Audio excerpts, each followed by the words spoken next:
the Harrier fighter jet, a legend that never lost a single air battle. But why did almost 1 in 3 of these planes crash in peacetime, earning the nickname the Widowmaker? This was a story not about flight, but about a constant struggle. A struggle against gravity itself, where a brilliant idea teetered on the edge of catastrophe, and the price of tactical superiority was measured in the lives of 45 pilots. So what was it really? A brilliant weapon that changed the rules of war, or a death trap built into the very DNA of the aircraft? This is a story about that fine line where engineering triumph meets human tragedy. The 1950s. The world is frozen in icy anticipation. 2 superpowers stare at each other through gun sights, each with a finger on the nuclear button. In this new reality, the rules of war have been rewritten. Victory is no longer a matter of months or years. It's a matter of minutes. The key to victory is the first strike. The Achilles heel of any air power is its giant, immobile runways. Huge concrete targets painted on the enemy's map. 1 strike, and your entire air force is chained to the ground. Useless. Destroyed. It was in this atmosphere of total mistrust, in the quiet of design bureaus, that the most audacious, most desperate ideas were born. And one of them came from France. It was unlike anything seen before. It wasn't even the idea for a plane. It was the idea for an engine. Its creator, engineer Michel Wibeau, proposed something that sounded like engineering heresy. An engine that could breathe fire not only backward, pushing the plane forward, but also downward. 4 swiveling nozzles capable of lifting a multi-ton machine vertically into the air with the sheer force of flame without a single meter of runway. He called his creation the gyropter. On paper, it looked like madness, a defiance of gravity itself. This insane idea, embodied in a patent, crossed the English Channel and landed on the desks of engineers at the Bristol Engine Company. Where others saw fantasy, a man named Gordon Lewis saw an opportunity. He took Wibeau's raw, almost abstract concept and began to turn it into metal. He calculated the flows, tamed the pressure, and gave shape to what would become known as the Bristol BE-53. The heart of a future monster, but a heart is only half the battle. It needs a body. April 2nd, 1957. A simple promotional brochure from Bristol is delivered to the office of Sir Sidney Cam, a living legend and chief designer of Hawker aircraft. On its pages are diagrams and calculations for a new, revolutionary engine. Cam, the man who gave the world the Hurricane and Hunter fighters, looks at these drawings, and he sees not just an engine, he sees an answer. The answer to the main question of the era: how to unchain an airplane from its runway. He passes the brochure to his team, to a young and talented designer named Ralph Hooper.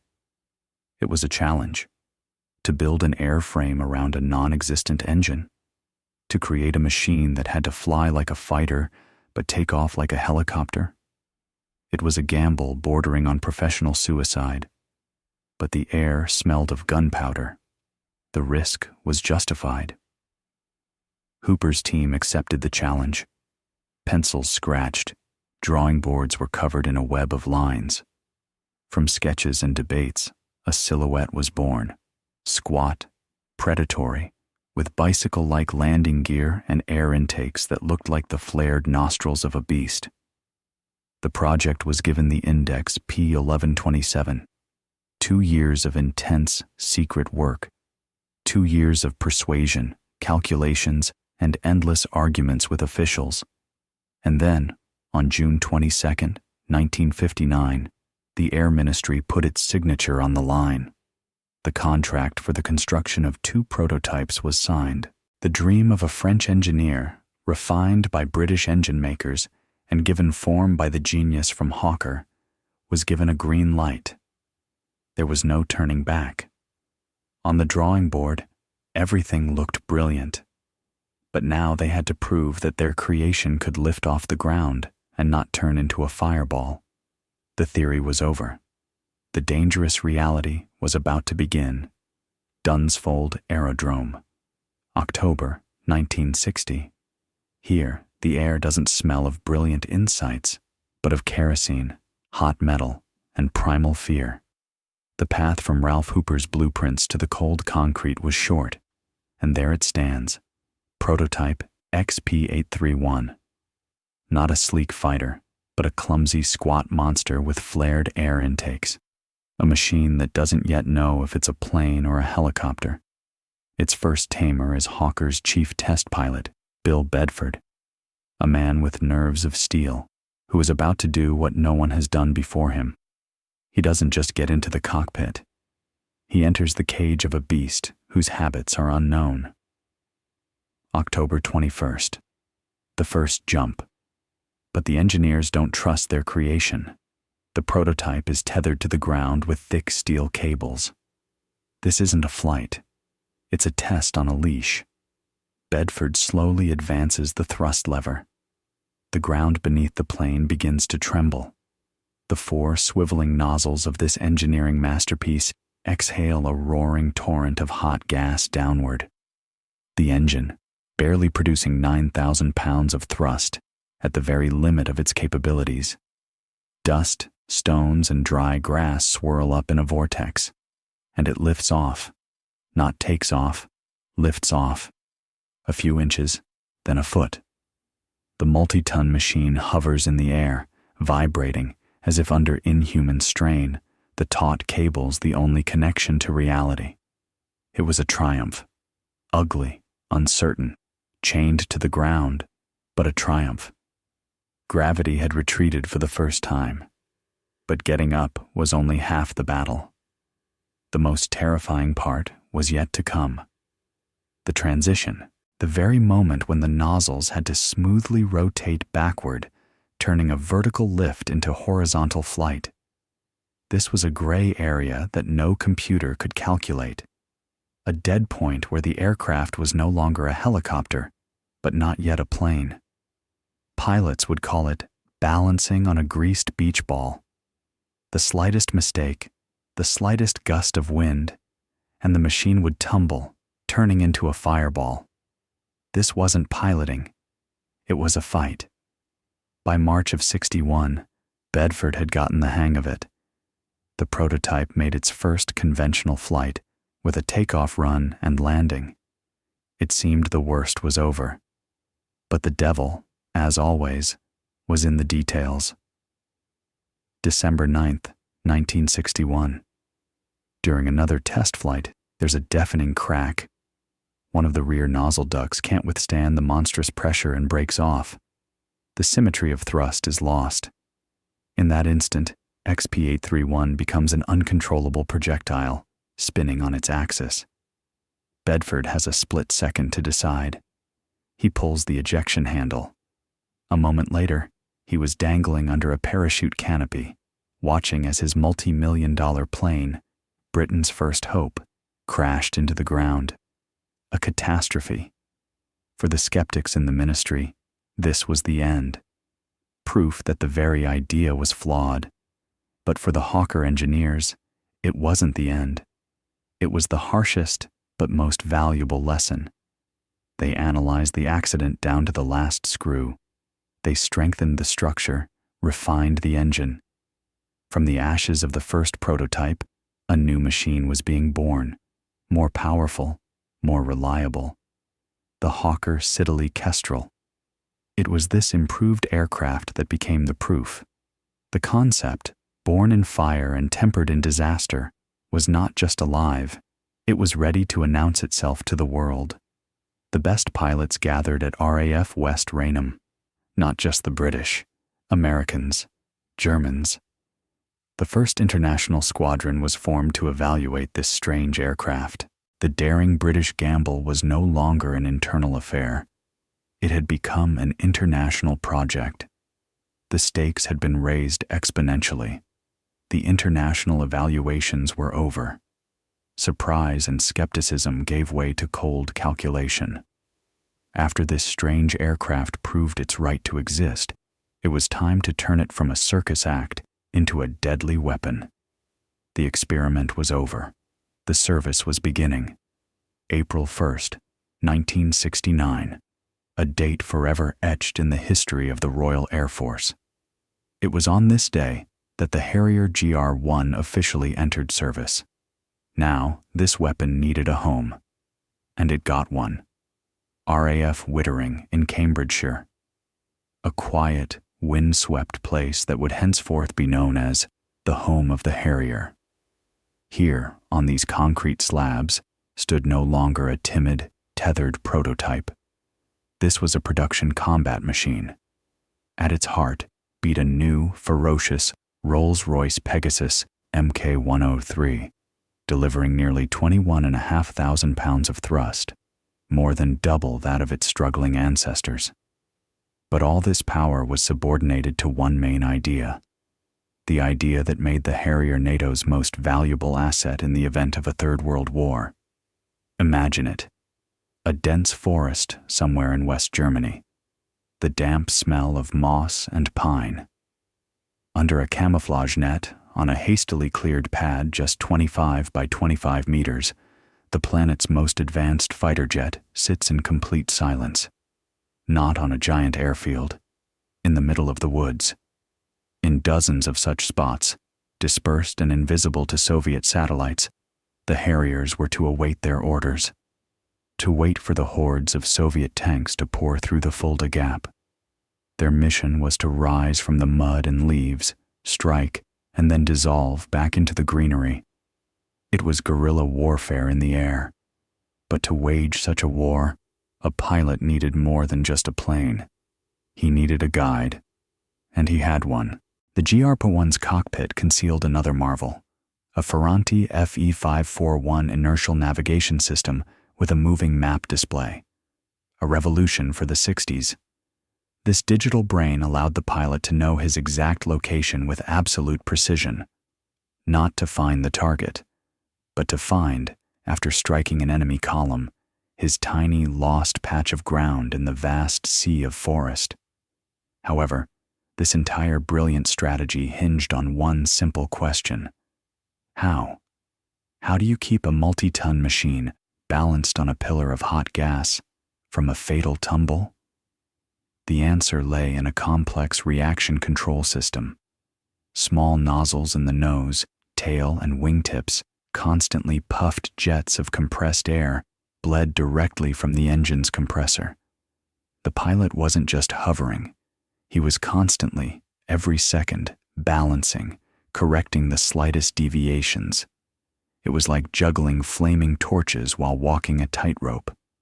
One man, the legendary test pilot John Farley, perhaps found the most accurate words to describe the feeling that every operational pilot at Wittering was about to experience. Flying the Harrier is easy. It's just like balancing on a greased beach ball. In the home of the Harrier, pilots were not taught to fly. They were taught to tame. The beast was domesticated. Now it had to learn to hunt. The beast learned to hunt. But now it had to master a new element. Not the quiet forest clearings of Germany, but the roaring emptiness of the ocean. The Royal Navy, having lost its conventional aircraft carriers, desperately needed a fighter that could operate from small ships. And the Harrier was the only candidate. But here, on a patch of steel tossed by the waves, the laws of physics were even more ruthless. A vertical takeoff with a full combat load and fuel consumed too many resources. The plane became a hostage of its own uniqueness. It could take off, but it had almost nowhere to go and nothing to fight with. The idea of a guerrilla fighter seemed to be drowning in salt water. And then the solution came not from the Hawker Design Bureau. It was born in the mind of one man, Lieutenant Commander Douglas Taylor. His idea was as simple as it was brilliant. If the plane doesn't have enough lift, you just have to throw it into the air. Thus, The ski jump was born. A takeoff ramp. Not a catapult, no. Just a curved piece of deck with an angle of 7 degrees. But those 7 degrees changed everything. Accelerating down the short deck, the Harrier would shoot upwards at the last second, and the ramp would convert its horizontal speed into precious meters of altitude. This gave the pilot and the engine that golden second for the nozzles to rotate back and for the wing to catch the air. The result? Almost 1.5 tons of additional payload. More fuel, more missiles. The Harrier transformed from a temperamental attraction into a full-fledged naval warrior. A new aircraft was born for the new concept, the Sea Harrier. The same beast, but with different instincts. Its cockpit was raised, turning it into a bubble for better visibility when landing on a pitching deck. Its fuselage was coated with alloys resistant to corrosive salt, and a Blue Fox radar was installed in its nose, its new, albeit not very far-sighted eyes. April 2nd, 1982. This date shook the world. Argentina seized the Falkland Islands. 12,000 kilometers from home, the pride of the British Empire was humiliated. A counterstrike was inevitable. A task force, led by the carriers HMS Hermes and Invincible, set sail. And the whole world, holding its breath, asked one question: how? How was Britain going to provide air cover for its fleet? The answer was absurd. 28 Sea Harriers. That was it. A subsonic attack aircraft designed for European forests against supersonic Argentine Mirages and daggers. David versus Goliath. The stakes in this game were not just high. They were absolute. If the Harrier lost the sky, the entire British fleet would become a defenseless target at the bottom of the Atlantic. The first battles began, and the Argentine pilots encountered something that no air combat manual described. They would get on the tail of the seemingly clumsy Harrier, lock it in their sights, and in the next second, the British plane would simply disappear from view. It didn't evade. It seemed to hit an invisible wall, instantly losing speed, while the Argentine pilot would helplessly overshoot, turning from hunter into prey.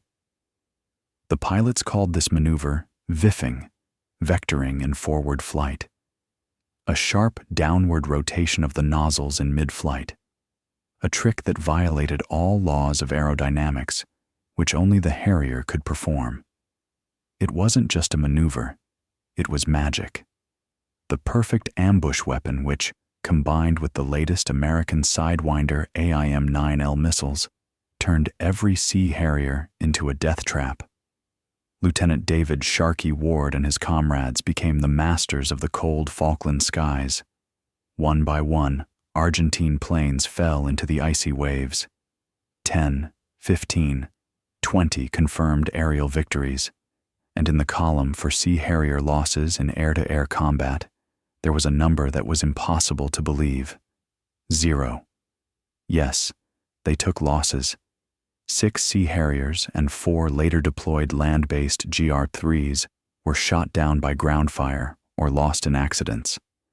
But in the sky, one-on-one, this plane was invincible. It came to the South Atlantic as a niche attack aircraft, a strange British quirk.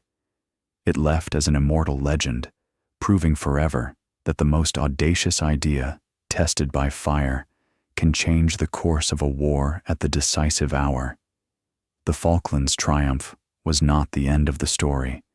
It was an audition, and in the audience sat the most demanding and powerful spectator in the world, watching intently, carefully, with a calculator in hand. For the United States Marine Corps, observing this battle from thousands of miles away, the British fighter was not just an effective weapon.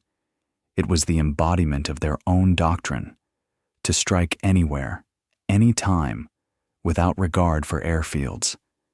They wanted this plane, but they didn't want to just buy it. They wanted to rebirth it. The engineers at McDonnell Douglas took on the task. And they approached this engineering masterpiece not with the reverence of a museum curator, but with the ruthlessness of a surgeon who sees hidden potential. Their verdict was simple. British genius had created the soul of the machine. American pragmatism would forge a new, perfect body for it. Thus was born the AV-8B Harrier II project. And it wasn't just a facelift. It was an attempt to rewrite the aircraft's DNA. Its main marvel was the wing. Huge, with a 14.5% increase in area, but at the same time, 150 kilograms lighter. This was the black magic of composites. Where the British used metal, the Americans used carbon fiber, a material of the future. This decision changed everything. The new wing allowed it to carry more fuel and more bombs. It gave the machine a second wind. But that was only the beginning.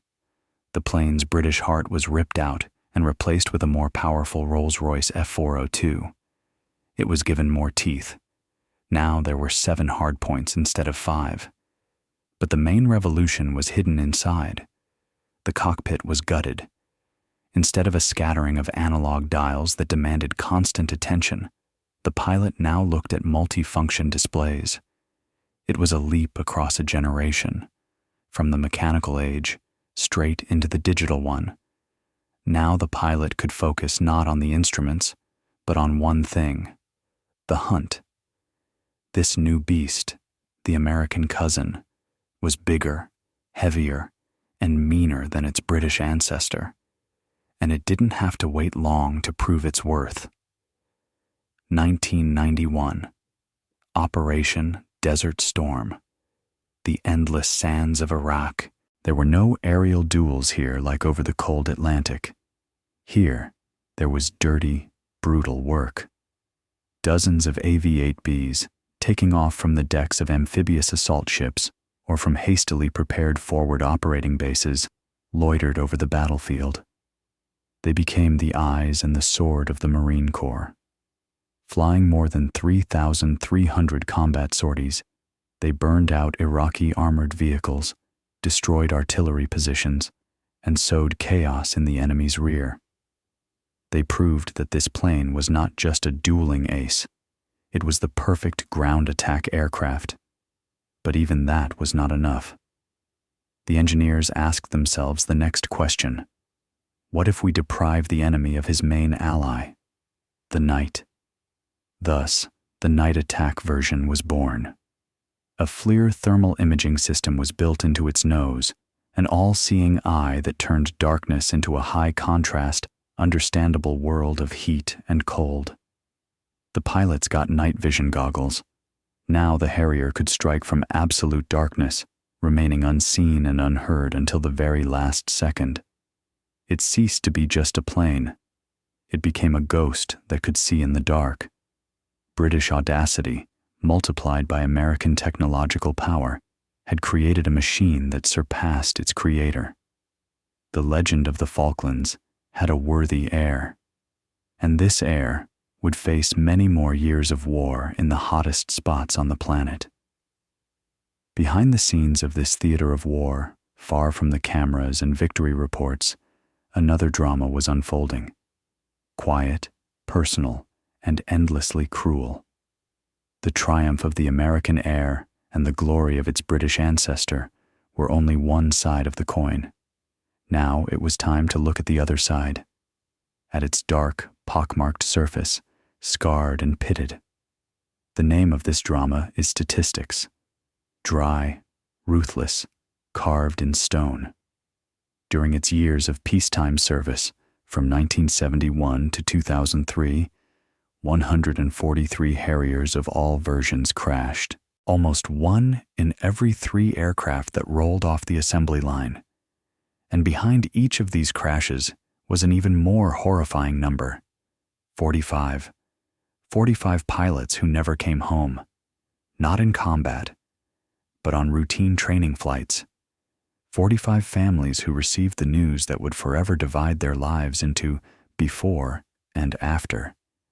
This was the price of flight, paid not by governments and corporations, but by living people. But why?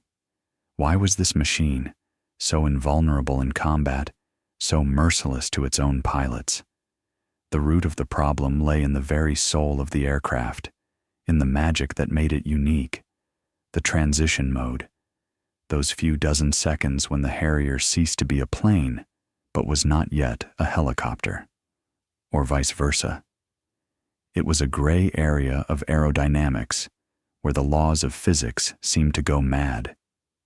At that moment, the pilot was juggling incompatible things. He was simultaneously controlling the thrust vector of 4 roaring nozzles, monitoring the tiny reaction control jets on the wings and tail, and trying to get the conventional ailerons and elevators to bite the air. It was a dance with death on a knife's edge.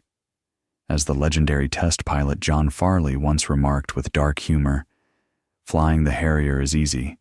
It's just like balancing on a greased beach ball.